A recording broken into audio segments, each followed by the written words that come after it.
Hello everyone, my name is Haikal.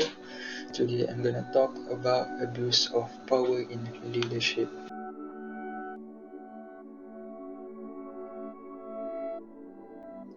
When we talk about power, almost everybody wants it.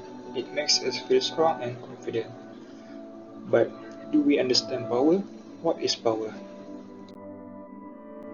Well, power can be defined as the capacity of an individual to influence the actions, beliefs, or behavior of others. How about abuse? Abuse is the improper usage or treatment of a thing, often to unfairly or improperly gain benefit.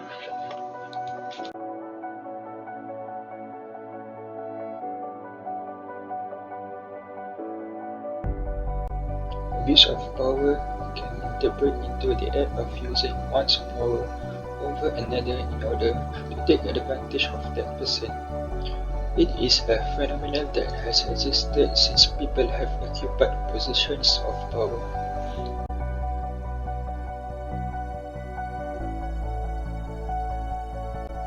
Now, let's take a look at the example of this kind of abuse. It can happen in a workplace, family, or within the country. Pemimpin UMNO Tajuddin Abdul Rahman ditahan sementara oleh Suruhanjaya Pencegahan Rasuah Malaysia dalam siasatan kes salah guna kuasa dan dijangka menghadapi pertuduhan dalam masa terdekat. Menurut sumber, Tajuddin dibebaskan selepas memberi keterangan kepada penyiasat badan anti rasuah itu di Ibu Pejabat SPRM Putrajaya semalam.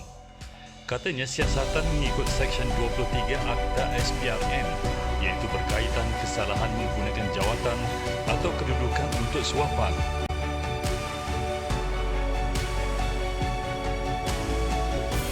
Now, why this is happening? What is the effect of it and how to prevent it? Why this is happening? Well, it is all about individual characteristics and needs. A person with power commands confidence, respect, and influence in the eyes of others. Possessing power means that a person is able to influence others more easily and produce more efficient effectively.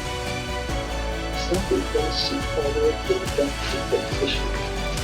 Some people ask for respect from others, and some people want it so they have a full control on something or someone. In one experiment, when people were reminded of feeling powerful, they were more likely to express their own opinions and ideas instead of conforming to others. And when they were assigned the role of manager rather than subordinate before a negotiation, they were more likely to bargain their own way instead of adapting to an opponent's style. Next example of experiment is the infamous Stanford prison experiment.